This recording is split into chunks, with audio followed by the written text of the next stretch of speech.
राजस्थान इन 3 विधायकों का टिकट कांग्रेस के लिए क्यों बना? जी का जंजाल। सबसे ज़्यादा संकट निर्दलीय और बीएसपी से आए विधायकों पर है। अशोक गहलोत निर्दलीय विधायकों के टिकट काटे जाने के खिलाफ है। गहलोत का तर्क है कि इन सब ने सरकार बचाई है। राजस्थान में कांग्रेस के करीब 100 उम्मीदवारों की पहली सूची कभी भी जारी हो सकती है। जयपुर से लेकर दिल्ली तक दावेदार की धड़कने तेज है। इस बीच मुख्यमंत्री अशोक गहलोत के एक बयान ने सियासी सरगर्मी बढ़ा दी है। गहलोत ने ऑपरेशन लोटस का जिक्र करते हुए 101 विधायकों के पक्ष में बयान दिए। पत्रकारों से बात करते हुए अशोक गहलोत ने 10 करोड़ का राग फिर से छेड़ा। गहलोत ने कहा कि जब 2020 में राजस्थान में सरकार गिराने की साजिश चल रही थी, तब निर्दलीय विधायकों के 10-10 करोड़ रुपए का ऑफर दिया गया था। विधायक ने उसे लेने से मना कर दिया। गहलोत ने यह भी कहा कि अगर वे लेते तो कौन क्या कर लेता। जिन विधायकों ने पैसे लिए उनसे कौन पूछने जा रहा है। जानकारों का मानना है कि गहलोत का यह बयान प्रेशर पॉलिटिक्स का हिस्सा है। गहलोत निर्दलीय और बीएसपी से आए विधायकों को कांग्रेस से टिकट दिलाने की पैरवी में जुटे हैं। पिछले 2 दिनों में कई निर्दलीय विधायकों ने गहलोत से मुलाकात की है। पहले जानिए 10 करोड़ का मामला क्या है। राजस्थान 2018 के चुनाव में कांग्रेस को 100, बीजेपी को 77, बीएसपी को 6, आरएलपी को 3, सीएम बीटीपी को 2-2 और आरएलडी को 1 सीट पर जीत मिली। 13 निर्दलीय भी जीतने में कामयाब रहे, जिसमें से 11 कांग्रेस के बागी थे। चुनाव के बाद कांग्रेस ने अशोक गहलोत को मुख्यमंत्री की कुर्सी सौंप दी। उनके करीब दावेदार सचिन पायलट को अब मुख्यमंत्री की कुर्सी मिली, लेकिन यह जोड़ी ज़्यादा दिनों तक नहीं चली। जून 2020 में सचिन पायलट ने बागवा बुगुल फूंक दिया। पायलट अपने 25 विधायकों के साथ हरियाणा के मनोसर चले गए, जिसके बाद सरकार खतरे में आ गई। गहलोत ने सचिन पायलट के मनोसर जाने को बीजेपी का साजिश बताया और पूरे घटना को ऑपरेशन लोटस से जोड़ा।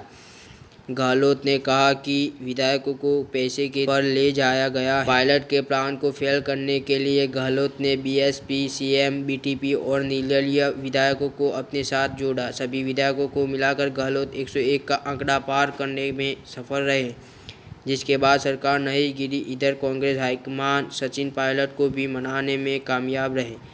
पूरे प्रकरण में 10 करोड़ रुपए की गूंज रही। गहलोत के मुताबिक बीजेपी के बड़े नेताओं ने सरकार गिराने के लिए विधायकों को 10-10 करोड़ रुपए का ऑफर किया। कुछ विधायकों ने पैसे भी लिए। एक कार्यक्रम में गहलोत ने कहा था कि बीजेपी से हमारे कुछ विधायकों को 10-10 करोड़ रुपए मिले। मैंने उन विधायकों से कहा है कि इसके पैसे वापस कर दे। अगर किसी ने पैसे खर्च कर दिए हैं तो उसे मैं दे दूंगा या कांग्रेस हाईकमान से दिलवा दूंगा।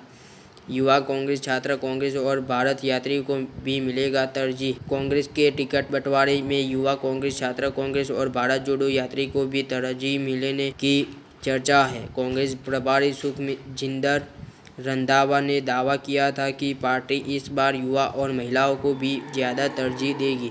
जिन विधायकों के खिलाफ एंटी इनकम्बेंसी है, उन सीटों पर नए चेहरे को मौका देने की बात चल रही है। इतना ही नहीं, कई बड़े दिग्गज अपने अपने बेटे को टिकट दिलाने के भी जुगत में लगे हैं। मंत्री गोविंद राम मेघवाल ने तो अपने परिवार के लोगों को लिए सार्वजनिक तौर पर टिकट की मांग कर चुके हैं। मंत्री जाहिदा खान भी अपनी बेटी के लिए टिकट की मांग कर चुकी है। टिकट बंटवारे के लिए राजस्थान में कांग्रेस ने किया है प्रयोग। कांग्रेस ने पहली बार राजस्थान में टिकट बंटवारे के लिए नया प्रयोग किया है। पार्टी ने सभी दावेदार से ब्लॉक स्तर पर आवेदन करने के लिए कहा था। इसके बाद जिला स्तर के नेताओं ने नामों की स्क्रूटिनी की। जिला संगठन ने संभावित दावेदारों की सूची प्रदेश कांग्रेस कमेटी को भेजी थी। जिला स्तर पर नामों की स्क्रूटिनी में राष्ट्रीय संगठन से भेजे गए नेताओं भी शामिल थे। पहले टिकट को घोषणा सितंबर के करने की बात कही गई थी, लेकिन पैनल नहीं तय होने की वजह से नाम टलते गए। कांग्रेस में कैसे बांटा जाता है विधायकी का टिकट? कांग्रेस में टिकट तय करने के 3 मुख्य प्रक्रिया है। इसके तहत सबसे पहले प्रदेश संगठन जिला स्तर से इनपुट लेकर नामों का एक पैनल तैयार करती है। इसके बाद कांग्रेस हाईकमान स्क्रीनिंग कमेटी का गठन करती है। नामांकन की आखिरी तारीख 9 नवंबर तक उम्मीदवार अपना नाम वापस ले सकेंगे। हमारे चैनल को सब्सक्राइब एंड बेल आइकन को जरूर प्रेस करना।